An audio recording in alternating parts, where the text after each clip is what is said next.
twice, and you already feel like you've known me. That was just from 2 conversations. And actually, it was the very first conversation.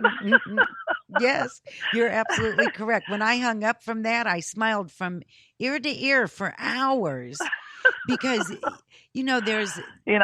there's more and more like-minded women out there, and being in that energy realm, being in that consciousness magnetizes us to each other, and it's miraculous to me. Yes, it is very, very powerful when we come together and support each other. Yeah. It's so awesome. It is absolutely awesome what happens, when you have powerful women coming together in it's such a loving environment.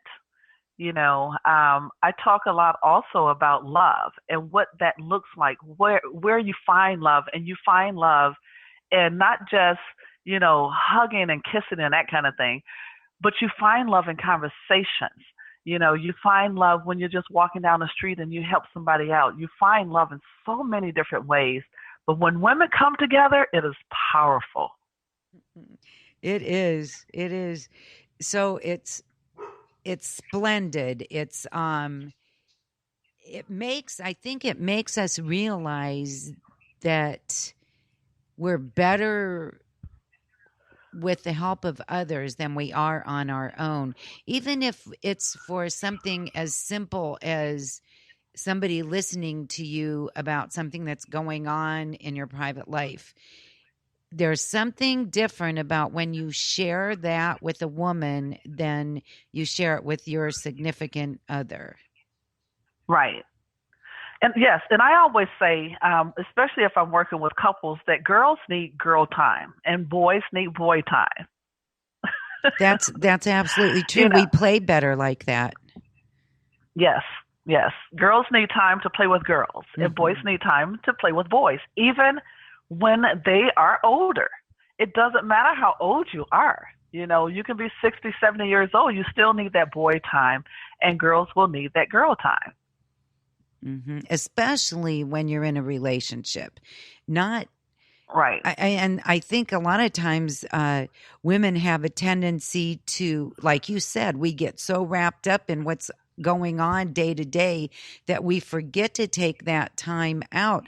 And a lot of times the men and I'm not bad mouthing men at all, but a lot of times they don't realize how much we do need that time.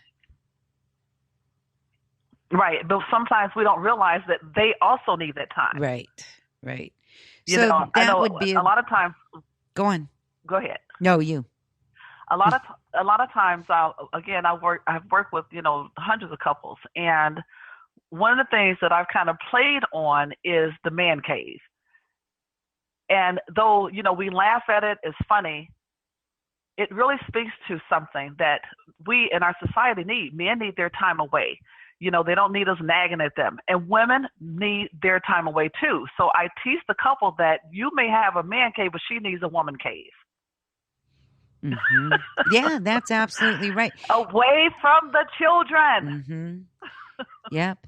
And, it doesn't matter sometimes how small that space is. It could be a room that is off limits when you're in there with the door closed. Exactly. So give us some examples. Go on. One couple I was working with, her place was the bathroom. And I had her to, create a sign. When she was in there, she could read, she could play on the phone and do whatever she wanted to do for an hour without having to deal with the husband and the children. So it doesn't matter where, she fixed the bathroom up real nice and pretty and put candles and stuff in there. And so during her hour, she would put her candles on, her music, she would play on her phone, and she would do reading, and that was her time. That's fabulous. And that's what we all need. We need that replenishing, recuperating, rejuvenating time to ourselves without anybody else around.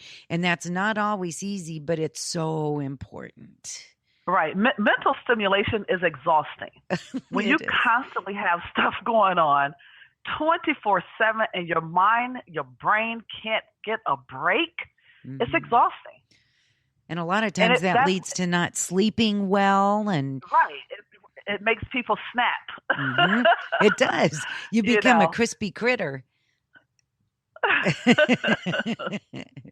And I don't know if you've ever known anybody I'm not talking about you, the listeners.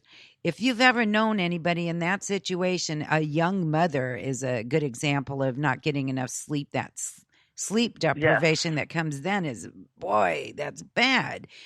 And you almost want to put the baby back.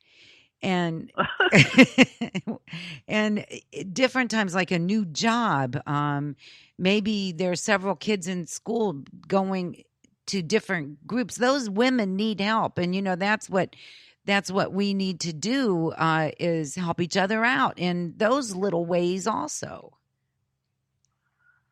right? Yeah, right, exactly.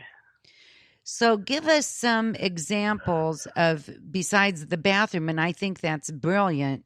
That's a very safe place to be without anybody bugging you. In a hot bath, oh man, that would feel so good.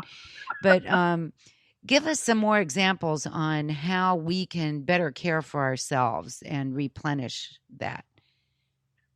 Well, I am.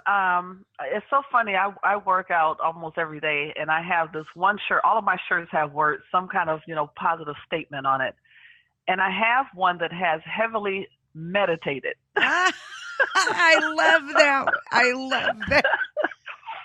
And what that speaks to is I love meditation because I love the quiet, and so meditation is awesome. And it's very easy. I put a CD together actually that has meditation and affirmations on it for people that don't know what that means and how to do it and all that. Very simple, simple things that I put together. But meditation and even writing your own affirmations and allowing yourself to read them and really get into those affirmations, and walking, jogging, of course, working out and all that if you have the time for it. I remember I used to be one of those people that said, I don't have time for that. I got too many things going on.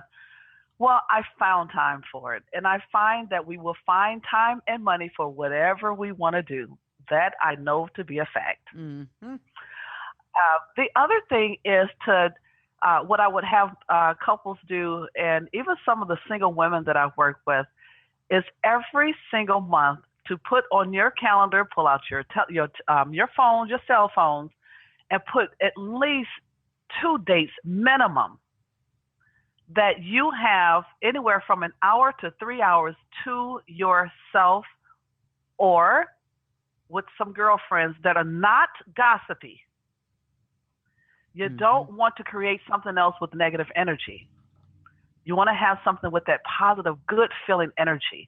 And so sometimes that means having time to yourself so your mind can have a break.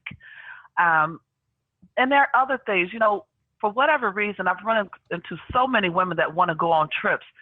It is not that expensive to travel. Take yourself someplace. Find one of those cheap packages out there for $99, $3.99. Start saving up for it if you have to, and take yourself on a trip, And that could be so awesome and so relaxing. And then if you decide to take a trip, here's what I don't want you to do. I don't want you to be thinking, oh my God, I got to go back home tomorrow. Enjoy every single moment. And when you get back home, deal with being home. The other thing that I've helped a lot of men do is learn how to separate home life from your pleasure life and your work life. When you are at work, be at work. Don't take home to work. Don't take your argument you just had with your honey. Don't take that to work. Leave it at home. When you travel, leave home stuff at home and enjoy the moment. And life can be so much more free when you allow yourselves to do that. So I love life. I love life. I love it, absolutely love it. Those are all excellent points. And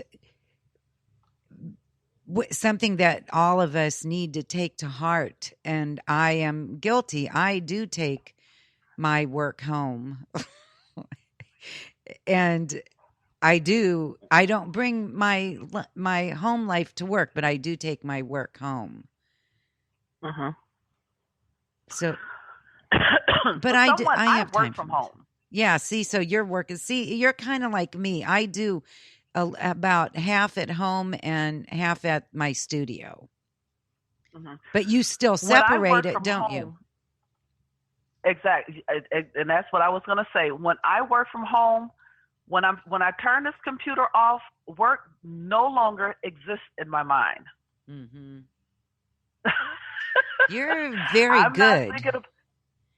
I am not thinking about. Oh my God, I got this client who's going to call tomorrow at 11 o'clock, but I need to go do this first. And oh my God, and then after that client, I got another. No, no, no, no.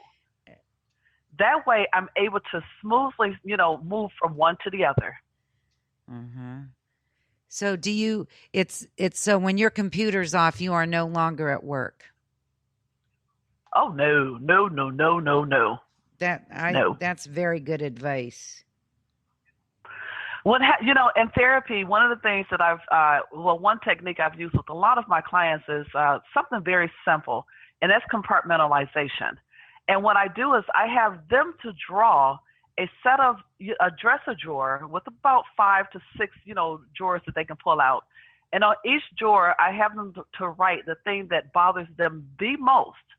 And I have them to physically stand up, and we act like it's really, really heavy. The heavier the problem, the harder it is to push it closed. And so we push it closed as if it's really there and really heavy.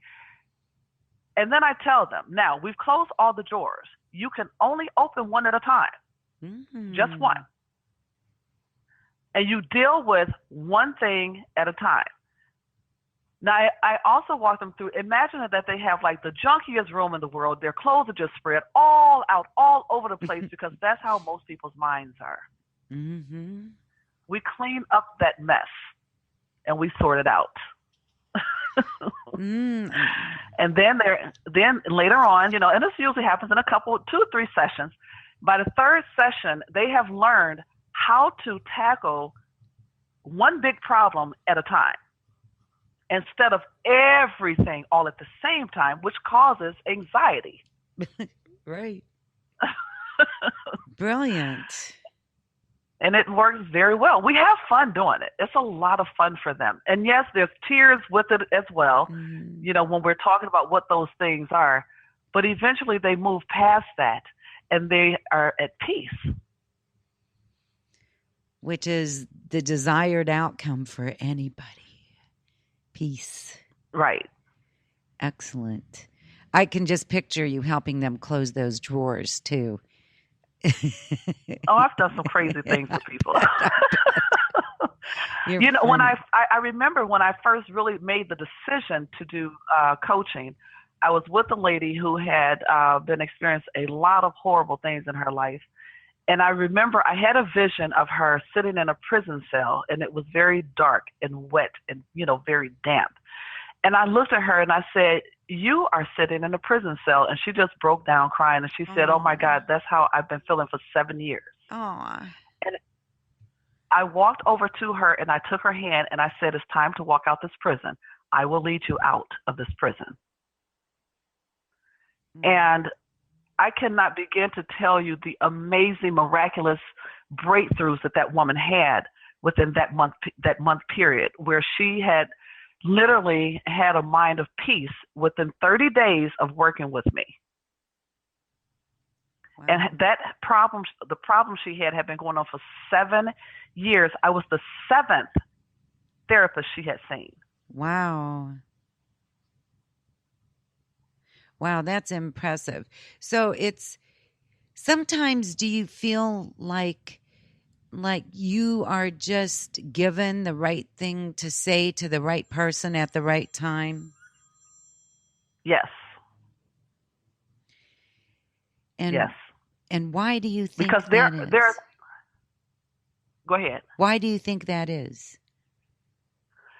Because I do not ignore the genius within. I do not ignore the spirit within, and I'm very intuitive.